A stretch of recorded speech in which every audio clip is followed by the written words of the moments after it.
Students, welcome to class 10th। और आज हम करेंगे चैप्टर 5 का इंट्रोडक्शन, यानी कि चैप्टर 5 जिसका नाम है अर्थमेटिक प्रोग्रेशंस। ये होता क्या है? क्योंकि हमने छोटी क्लास में जो सीखा था वो था सीरीज़ को पढ़ना। अब इसी सीरीज़ को एक नए फॉर्म में सीखेंगे, उसका नाम है एपी। बहुत ही ईजी चैप्टर है और इम्पोर्टेंट चैप्टर है। ईजी के साथ साथ इम्पोर्टेंट भी है, तो इसीलिए जैसे मान लो समझते हैं कि एपी की सीरीज़ होती कैसे। जैसे ये है 1, 2, 1, 2, 3, 4, 5, 6, 7 चलता रहा और ये इन्फिनिटी है। तो इसे एपी कैसे चेक करेंगे कि ये एपी है? क्योंकि हम जब छोटी क्लास में तो खाली डिफरेंस चेक करते थे कि डिफरेंस कितना है नंबर का, अगला नंबर बताने के लिए। जैसे मुझे 1 है, अब अगला 2 है, अब मैं सोचूँ अगला क्या आएगा, तो मैंने 2 में हम देख लेते थे कितना गैप हो रहा है। 2 में से माइनस करा 1 को तो बचा 1, तो यानी कि 1 और जोड़ दो 2 में, तो 2 में 1 जोड़ते थे 3, तो इससे अगली डिजिट का पता लग जाता था। इसी तरीके को अब एपी कहते हैं, जो कि इस कंडीशंस और इस फॉर्मूले से होगा। जैसे इस सीरीज़ एपी सीरीज़ कैसे होती है? पहले होता है ए, हमारा 1 है, ए प्लस डी, यानी ए जितना है उसमें प्लस कर दो डी। डी क्या है यहाँ पे? डी होता है हमारा कॉमन फैक्टर, यानी कि सार्वंतर हिंदी मीडियम के लिए। ये डी कैसे निकलता है? जो डी हमारा ये ए हमने इसे मान लिया, तो बी ए सी डी एस चलता रहेगा, ए बी ए, फिर दोबारा ए बी ए, ऐसे करके। तो ए यानी डी के फॉर्मूला कैसे है? बी माइनस के ए, तो यानी बी क्या है हमारा 2, 2 में से माइनस करा ए को, यानी 1 बचा, तो वो हमारा डी होता है। तो ए तो हमारा प्रथम पद है 1, ए प्लस डी, डी का वैल्यू आ गई 1।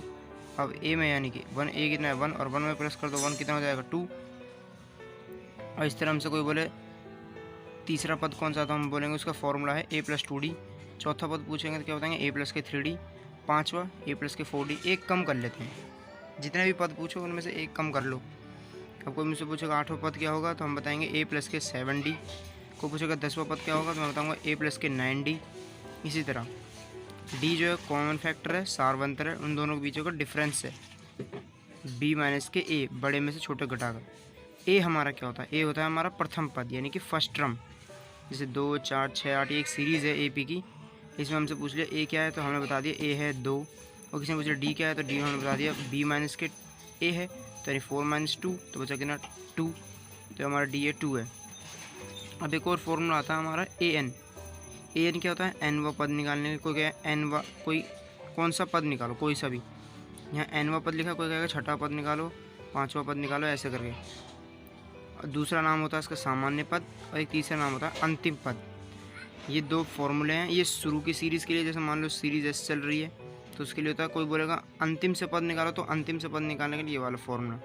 दोनों फॉर्मूलों को एक बार ध्यान से देखते हैं। प्रथम पद निकालने के लिए या एनवा पद निकालने के लिए जो फॉर्मूला है वो है ए प्लस के एन माइनस के 1डी। अब ये एन क्या है? ये पद है जो हमें क्वेश्चन दिया होगा, ये निकालने के लिए होगा। और दूसरा कंडीशन क्या है? जब एंड से सीरीज चले या फिर अंतिम से पूछे, तो वो होगा एल माइनस के ब्रैकेट में एन माइनस के 1डी। ये दूसरा फॉर्मूला हो गया। कुछ ज़्यादा नहीं है, इतनी हमें अगर समझ में आ गई, इतनी नॉलेज हमें हो गई बेसिक, तो हम पूरा एपी समझ जाएंगे। कैसे? अब चलो एक क्वेश्चन करके देखते हैं। क्वेश्चन है कि ए बराबर हमें 7 दिया हुआ है, ठीक है, और डी बराबर हमें जो इनका डिफरेंस है कॉमन फैक्टर का वो दिया हुआ है 3, और एन हमें दिया हुआ है क्वेश्चन में 8। हमें ए एन निकालना है, और ए एन का फॉर्मूला मैंने ऊपर ही बताया, ये रहा। ए एन निकालने के लिए ए एन का फॉर्मूला लगा है ए प्लस के एन माइनस के 1डी। अब कह रहे ये वाला क्यों लगाया? क्योंकि हमें एंड से नहीं पूछा ना, हमें सिर्फ खाली सीरीज़ पूछ ली और बोला ए एन निकालो। अगर पूछता कि अंतिम से निकालना है, एंड से निकालना है, तो एल दिया होता। इसलिए ए एन बराबर हो गया ए, यानी ए की वैल्यू क्या है 7 प्लस के एन माइनस के 1डी। ये मैंने पूरा फॉर्मूला लगा लिया। अब ए एन यहाँ पर ऐसे कैसे? ए की वैल्यू क्या है 7 प्लस एन की वैल्यू क्या दे रखी है 8 माइनस के 1 इनटू में डी की वैल्यू है 3। तो एन बराबर 7, तो ऐसे कैसे 8 में से 1 गया 7, 7 को इंटू कर दिया 3 से, तो 7 या 21। अब 7 और 1, 7 प्लस 21 कितना होगा 28, और ये हमारा ए एन निकल गया यहाँ पर, ये वाला। अब जरा दूसरा देखते हैं।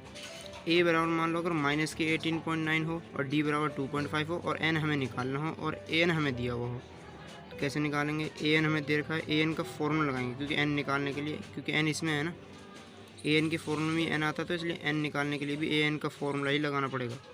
ए एन का फॉर्मूला लगाया a n is equal to a plus के एन माइनस के 1डी। कि जिसकी वैल्यू देखिए उसे पुट कर दो। ए एन की वैल्यू देखिए 3.6 बराबर ए की वैल्यू क्या है माइनस के 18.9 प्लस में एन माइनस के 1 ब्रैकेट में डी की वैल्यू क्या है 2.5। तो 3.6 माइनस का 18.9 तो प्लस का 18.9 बराबर एन माइनस के 1 ऐसे कैसे 2.5 फिर ऐसे कैसे इन दोनों को प्लस करता 22.5 बराबर एन माइनस के 1 और ब्रैकेट में 2.5 एन माइनस के 1 इधर रख लिया और ये जो 22.5 था ये इंटू में था ये डिवाइड में चला गया कैंसिल करके 9 आया। अब 9 आने के बाद एन माइनस के 1 बराबर हो गया 9 तो एन की वैल्यू क्या होगी 9 जो माइनस का 1 था वहाँ जाकर होगा प्लस का 1 तो एन की वैल्यू आ गई 10। ये एन की वैल्यू निकाली। अब अगले क्वेश्चन में देखते हैं क्या पूछता है। अगले क्वेश्चन में फिर से ए एन निकालना लेकिन इस बार हमें डी क्या दिया हुआ है 0। ये तो और ईजी हो गया काम। फॉर्मूला लगाया ए एन का वैल्यू पुट करी डी की वैल्यू पुट करी 0 3.5 था ऐसे कैसी। अब 105 में से माइनस का 104 को किससे इंटू करना 0 को। अब 0 को किससे भी इंटू करो आंसर 0 ही आएगा तो 0 तो 3.5 ए एन की वैल्यू आ गई। अब जैसे कि ये सीरीज़ है ए पी में देखा है उल्टी सीरीज चलिए 10 7 4 कैसी भी सीरीज़ है हमें बताना है कि इसका 30वां पद क्या होगा। अब आप ज़रा मुझे बताइए जब मैंने आपसे पूछा था यहाँ पर किसका तीसरा पद जैसे यहाँ पर दूसरा पद क्या है तो मैंने बताया था एक सिंपल सा फॉर्मूला होगा ए प्लस के डी। इससे हम समझ जाएंगे कि हमें ए भी निकालना है डी भी निकालना है।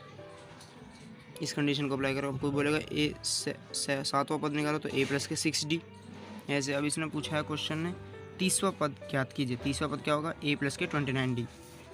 तो वही हमने लगाया ए की वैल्यू निकाली 10 डी की वैल्यू कैसे निकलेगी बी माइनस के ए यानी 7 में से माइनस करो 10 को तो माइनस के 3। हमें निकालने क्या है ए 30 की वैल्यू तो ए 30 रख लिया बराबर के ए प्लस के। अब इसमें ये नहीं होगा कि ए प्लस के एन माइनस के 1d का फॉर्मूला लगा नहीं ए 30 के हमें पता है ना वैल्यू ए 30 का 30वां पद कैसे निकलेगा जब एक कम कर लेंगे तो ए प्लस के 29d।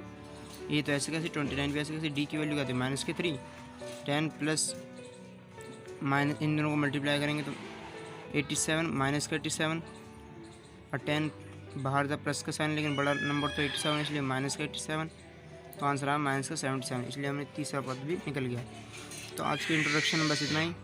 अब मैं कल आपको कराऊँ अगर आपने ध्यान से देखा हो तो ये हमने 5.2 के कुछ क्वेश्चंस करें और जो इसमें क्वेश्चन बच गए हैं वो एक बार आप ट्राई करके देखना। अब हम करेंगे 5.2 एक्सरसाइज क्योंकि 5.1 ईजी है इसमें कुछ है नहीं खास इसीलिए। तो वीडियो देखने के लिए बहुत बहुत शुक्रिया थैंक यू। हेलो फ्रेंड्स तो कैसी लगी मेरी वीडियो कमेंट करके ज़रूर बताना। अगर पसंद आई हो तो चैनल को लाइक करो शेयर करो और सब्सक्राइब करो। Okay bye.